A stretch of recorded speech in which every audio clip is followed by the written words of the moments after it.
سب سے پہلے اللہ عز و جل کا کروڑہ کروڑ شکر و احسان ادا کرتے ہیں الحمدللہ کہ اس نے اہل بیت اطہار، صحابہ کرام، انبیاء کرام اور اپنے اور اس کے رسول کے ذکر جمیل کے لیے ہم جیسوں کا انتخاب فرمایا ہے۔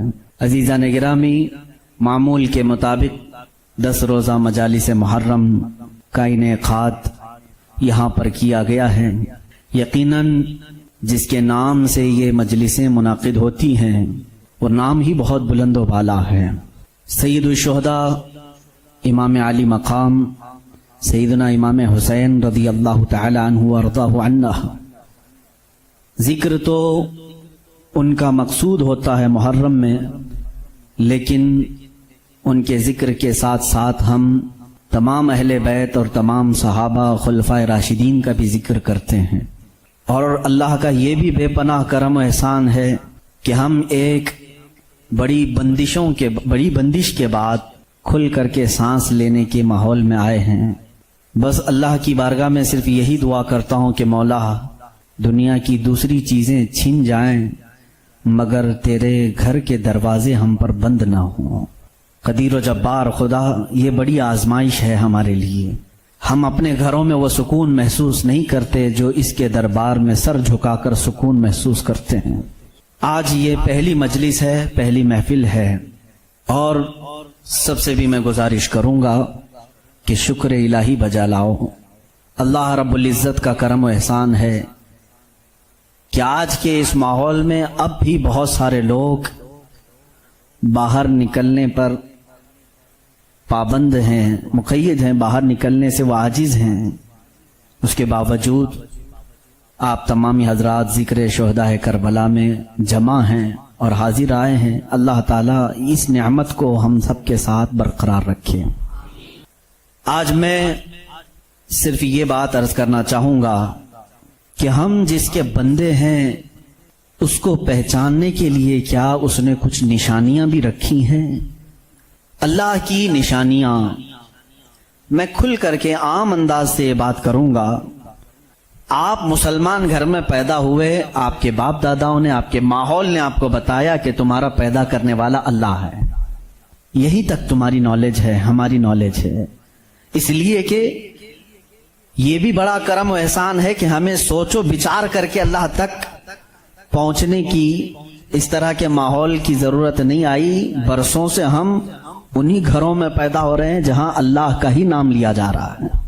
لیکن میں سارے انسانوں کے لیے خطاب کر رہا ہوں، اس روئے زمین پر رہنے والا، چاہے وہ یہودی ہو، عیسائی ہو، ہندو ہو، سکھ ہو، جو بھی ہو، میں سب سے آج یہ بات کہنا چاہوں گا۔ دنیا کا ایک فارمولہ ہے کہ بغیر کسی کے بنائے کوئی چیز نہیں بنتی، خود سے کوئی چیز نہیں بنتی، تو یقیناً ہمیں بھی کسی نے بنایا ہی تو ہے۔ ہم چھوٹی سی چھوٹی چیز کو دیکھتے ہیں، ان کو کوئی بناتا ہے، خود سے کوئی چیز نہیں بنتی۔ سائنس کے اسٹوڈنٹس بھی ہوں گے ہمارے ساتھ، اور جو سائنس کو پڑھتے ہیں ان کی جو تھیوریاں ہیں سائنسدانوں کی، وہ کیا کہتے ہیں، کائنات کیسے وجود میں آ گئی۔ وہ ملحد ہوں گے جو کہتے ہیں، بے دین لوگ ہوں گے جن کا کوئی دین ہی نہیں، جو کہتے ہیں کہ اچانک دنیا بن گئی اور اچانک ہی ختم ہو جائے گی۔ ایسا کیسے ہوگا؟ ایسا کیسے ہوگا؟ اچانک دنیا بن گئی اور اچانک ختم ہو گئی، کوئی نہیں ہے اس کے آگے پیچھے۔ میرے عزیزو، جو غور و فکر کرنے والے سائنسدان ہیں وہ بھی اب اس نتیجے پر پہنچے ہیں کہ دنیا میں ایک بہت بڑا دھماکہ ہوا تھا کئی ارب سال پہلے، کئی لاکھ سال پہلے، ان کے اعتبار سے، ان کے علم کے اعتبار سے، جس کو یہ بگ بینگ کہتے ہیں۔ بگ بینگ کیا چیز ہے؟ تو سائنسدان یہ کہتے ہیں کہ کئی سالوں تک اس روئے زمین پر صرف سمندر تھا، اور سمندر میں بھی جو گیس ہوتی تھی وہ سب ہائیڈروجن، اور صرف 99% ہائیڈروجن اور 1% صرف آکسیجن کا یہاں پر وجود تھا، جس کی وجہ سے کوئی دوسرا زندہ رہ نہیں سکتا تھا۔ یہ سائنسدانوں کی تحقیق ہے۔ اس کے بعد پھر انہوں نے یہ کہا کہ ایک دھماکہ ہوا اور سمندر سے، پانی سے ہر چیز بنتی چلی گئی، پانی سے بنتی چلی گئی۔ یہ 21ویں صدی میں بات کی جا رہی ہے، یہ بات 21ویں صدی میں کی جا رہی ہے، اور سائنس کے وجود کی تاریخ میں اگر آپ جائیں گے تو زیادہ سے زیادہ کہ 400 سال پہلے تک کی تاریخ ہوگی۔ 16ویں صدی میں، 17ویں صدی میں، 17ویں سینچری میں سائنس کی کچھ نہ کچھ چیزیں ایجاد ہونے لگی جس کو آج ہم سائنس کہہ رہے ہیں۔ اور قرآن میں مولا فرماتا ہے وَجَعَلْنَا مِنَ الْمَاءِ كُلَّ شَيْءٍ حَيٍّ، ہم نے ہر چیز کو پانی سے بنایا ہے۔ یہ رب تعالیٰ فرما رہا ہے، جس کا قرآن عظیم گواہی دے رہا ہے۔ قرآن کس زمانے میں اترا وہ بھی آپ کے ذہن میں ہونا چاہیے، کس زمانے میں قرآن آیا ہے یہ بھی آپ کے ذہن میں اچھی طرح سے فٹ ہونا چاہیے، تاکہ اب سائنس کی تحقیقات اور اس زمانے کو میچ کر کے دیکھ سکیں آپ۔ قرآن اس زمانے میں آیا ہے جہاں یورپ میں لوگ جانوروں کے ساتھ رہتے تھے، امریکہ کا تو انکشاف بھی نہیں ہوا تھا، امریکہ نام کا کوئی ملک ہے یہ پتہ بھی نہیں تھا لوگوں کو۔ جتنی دنیا تھی اس میں سب سے زیادہ تہذیب والا ملک، تمدن والا ملک ایران تھا، عرب تھے، روم تھے، باقی سب تو بچھڑے ہوئے لوگ تھے۔ روم، ایران اور عرب کو اس زمانے میں تہذیب والا کہا جاتا تھا۔ ان کی تہذیب کا عالم یہ تھا کہ جب میرے آقا صلی اللہ تعالی علیہ وسلم مدینہ طیبہ میں تشریف لائے، یہ بہت بڑے تہذیب والوں کی بات میں کر رہا ہوں، یعنی بہت نالج رکھنے والوں کی بات کر رہا ہوں۔ اتنا نالج تھا کہ جب میرے آقا مدینے میں تشریف لائے تو صرف 6 لوگوں کو لکھنا آتا تھا۔ یہ بڑے تمدن والے لوگ تھے، بڑے نالج والے لوگ تھے۔ اس زمانے کا علم یہاں تک پہنچا ہوا تھا میرے عزیزو، باقی یورپ وغیرہ کا حال تو بہت ہی بدتر تھا۔ یہاں تک کہ آبادی کیسے بنائی جائے یہ سلیقہ اسلام نے بتایا ہے، روڈ تک بنانے کے طریقے، راستے کیسے بنتے ہیں یہ بھی کوئی علم نہیں تھا پہلے۔ لوگ ستارے دیکھتے تھے اور چلتے جاتے تھے۔ یا آج جو روڈ بنے ہوئے ہیں اس کی ایجاد ہی سیدنا عمر فاروق نے کی ہے رضی اللہ تعالیٰ عنہ، کہ عام ایک راستہ ہونا چاہیے، ہائی وے ہونا چاہیے، اس کو پکا بنانا چاہیے کہ لوگ اسی سے گزریں۔ آج آپ کو راستے اتنے بنے ہوئے ہیں اسی لیے کوئی تارا نہیں دیکھتا، صرف سامنے دیکھتے ہیں۔ اب تارے دیکھیں گے تو پھر بڑا مسئلہ ہو جائے گا۔ اس زمانے میں تارے دیکھ کر کے چلتے تھے۔ عزیزان گرامی، یورپ کا حال اس زمانے میں یہ تھا کہ نالج نام کی کوئی چیز نہیں تھی۔ وہ لوگ انت وشواس، جیسے آج بھی ہمارے ہاں کچھ لوگوں میں موجود ہے، اندھا یقین، ان چیزوں پر بہت عمل کرتے تھے۔ جیسے اب شگن ہو جانا، یہ تمام معاملات میں بہت وہ آگے تھے۔ حتیٰ کہ بیماریوں کو بھی وہ بیماری نہیں سمجھتے تھے۔ جیسے آج یورپ جادو ٹونے پر یقین نہیں رکھتا، ہر چیز کو بیماری کہتا ہے، اس زمانے میں ہر بیماری کو وہ جادو سمجھتے تھے، شیطان سمجھتے تھے۔ بیماری کا ان کو ادراک بھی نہیں تھا۔ اسلام میں جو فقہا پیدا ہوئے، جو اطباء پیدا ہوئے، جو سائنسدان پیدا ہوئے، انہوں نے بیماری کے متعلق بہت سارے تحقیقات پیش کی۔ صرف یہ بات میں عرض کرنا چاہوں گا کہ قرآن اس زمانے میں نازل ہوا ہے جب علم کا وجود زیادہ نہیں تھا لوگوں کے پاس، اتنا کہ کوئی اکا دکا لکھنا جانتا تھا۔ اور کس پر نازل ہوا یہ بھی آپ کے ذہن میں ہونا چاہیے۔ 2 چیزیں دماغ میں رکھیں، اس کے بعد پھر میں قرآن کی آیتیں پڑھتا ہوں۔ ایک ماحول ایسا ہے، سائنس کا وجود نہیں، علم کا وجود نہیں، علم نام کی چیز ہی نہیں تھی لوگوں کے پاس، اور جس پر نازل ہوا وہ ایسا رسول ہے جو کسی کا شاگرد بھی نہیں، کوئی استاد نہیں، محمد الرسول اللہ صلی اللہ تعالی علیہ وسلم۔ ان پر قرآن نازل ہوا، ایسے ماحول میں نازل ہوا جب کوئی علم جاننے والا نہیں تھا، اور جس پر نازل ہوا وہ کسی یونیورسٹی سے پڑھا، کسی کالج سے پڑھا، کسی مدرسے سے پڑھا ہوا رسول نہیں۔ اس رسول کا معلم اور استاد صرف خالق کائنات ہے۔ جبرائیل علیہ الصلوۃ والتسلیم کا بھی صرف اتنا کام رہا ہے، جو رب نے حکم دیا اتنا ہی پہنچا دیا، بلکہ بہت ساری قرآن کی باتیں ایسی ہیں جو جبرائیل پہنچا تو گئے لیکن اس کا علم انہیں بھی نہیں دیا گیا، انہیں بھی نہیں دیا گیا۔ اب یہ 2 باتیں کسی کو بھی چیلنج کر کے بتا دینا، تاریخ کی سچائیاں اس بات کا انکار نہیں کر سکتی، اپنے تو اپنے، غیروں نے بھی حضور کی تاریخ لکھی ہے، اور سبوں نے اقرار کیا ہے کہ محمد صلی اللہ علیہ وسلم ایک ایسے پروفٹ ہیں جو پوری زندگی بھر کسی استاد کے پاس گئے نہیں، کسی استاد کے پاس گئے نہیں. اور یہ بھی حکمت ہے میرے مولا کی، اسی لیے ہم اس رسول کو النبی الامی کہتے ہیں.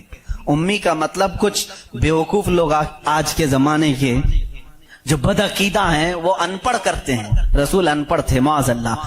بیوقوفوں تمہیں معلوم نہیں، امی کا مطلب ہوتا ہے کسی سے پڑھا ہوا نہیں. ان پڑھ میں اور کسی سے نہ پڑھا ہوا ہونے میں بہت بڑا فرق ہے. یہ دو باتیں ذہن میں رکھو. قرآن کس ماحول میں نازل ہوا اور جس پر نازل ہوا وہ کسی کا شاگرد نہیں. اب اس کی باتیں جب ہم بیان کرتے ہیں سائنسدانوں کی آنکھیں پھٹی کی پھٹی رہ جاتی ہیں.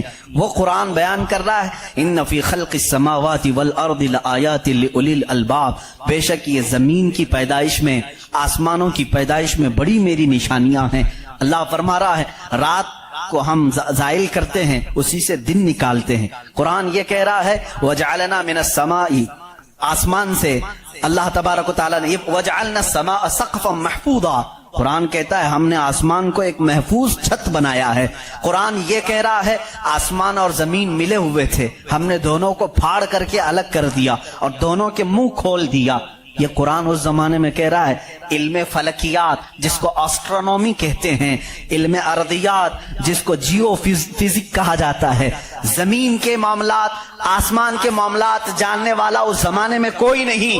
اس وقت قرآن کہہ رہا ہے آسمان و زمین ملے ہوئے تھے، ہم دونوں کو پھاڑ دیے، ہم نے ان دونوں کو پھاڑ دیا اور دونوں کے منہ کو کھول دیا.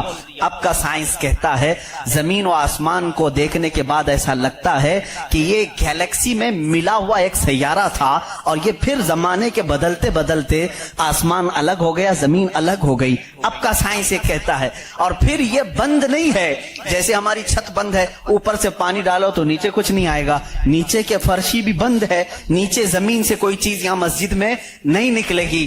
سائنس اب یہ کہہ رہا ہے آسمان میں جگہ جگہ سوراخ ہیں، منہ کھلا ہوا ہے، زمین میں بھی جگہ جگہ سوراخ ہیں، دکھنے والے نہیں، یہ کھلا ہوا ہے.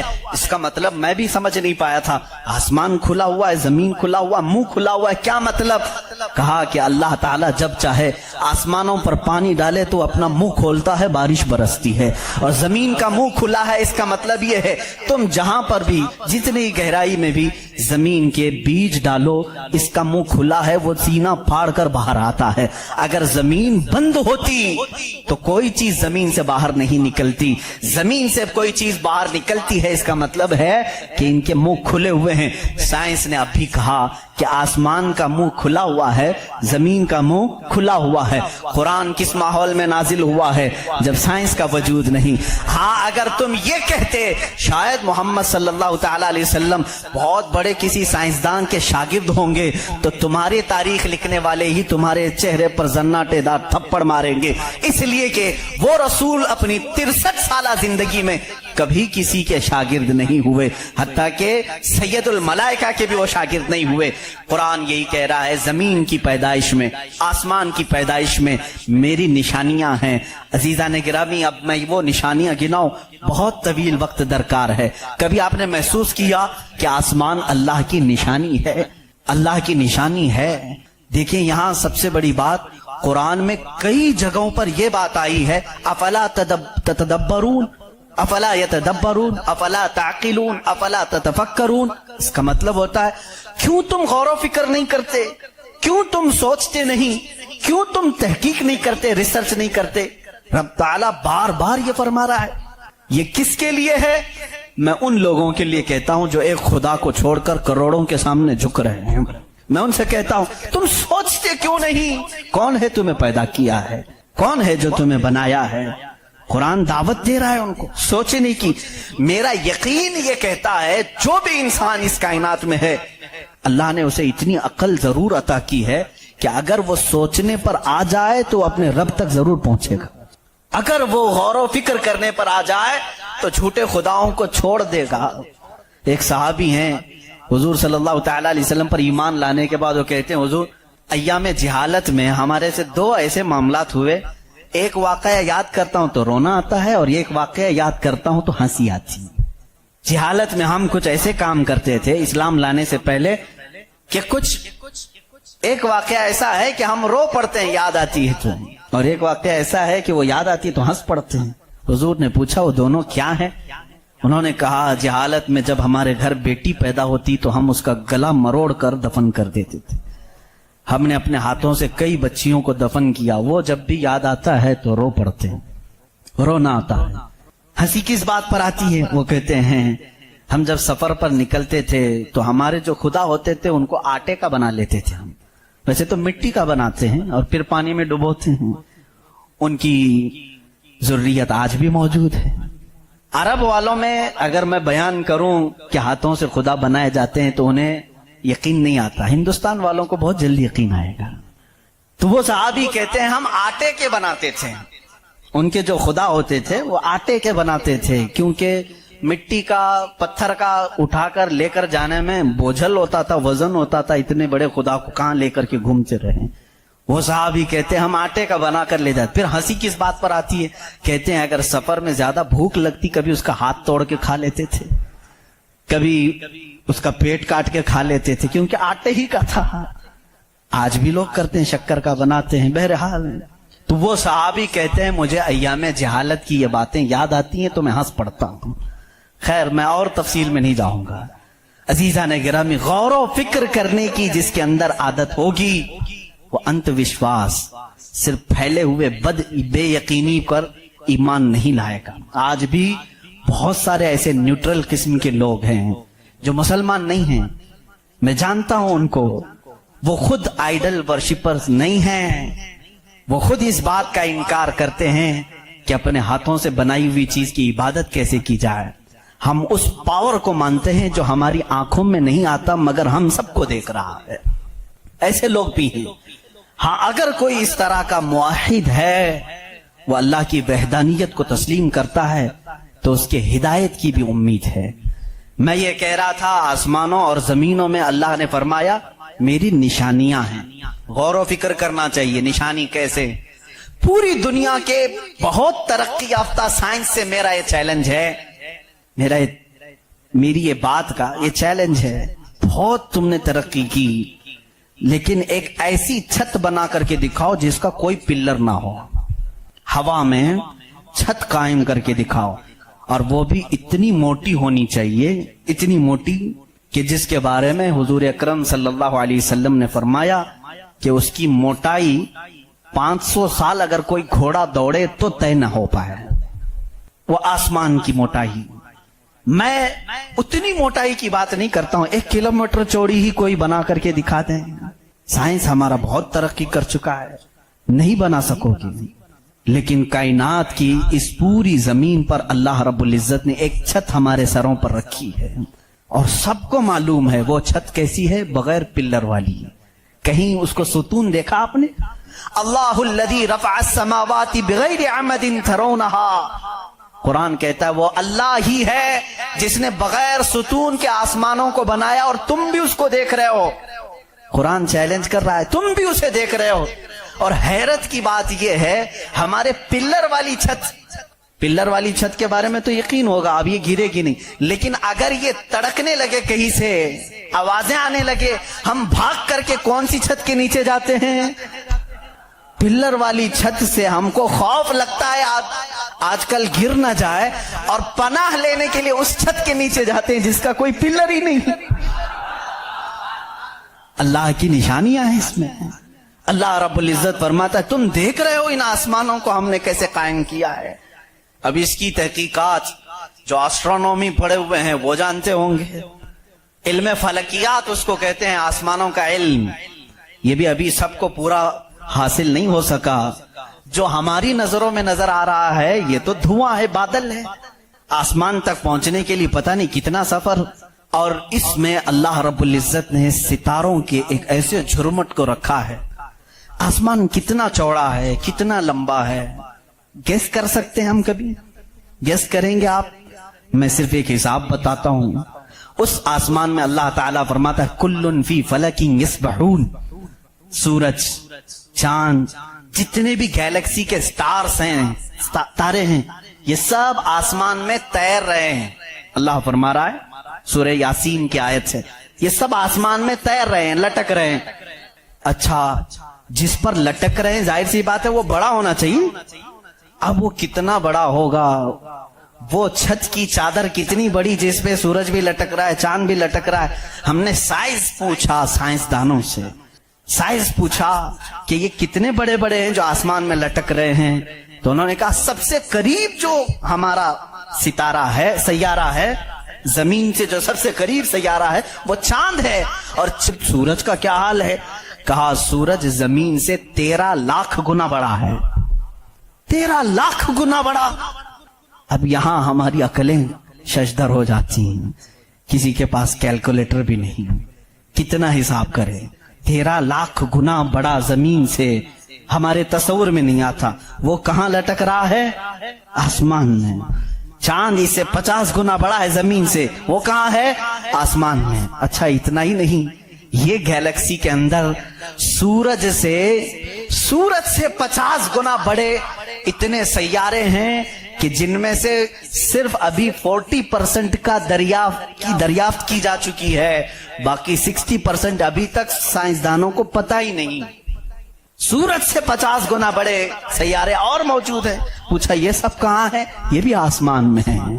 اسی لیے میرے مولا نے فرمایا بے شک آسمانوں کی پیدائش میں اس کی بڑی نشانیاں ہیں.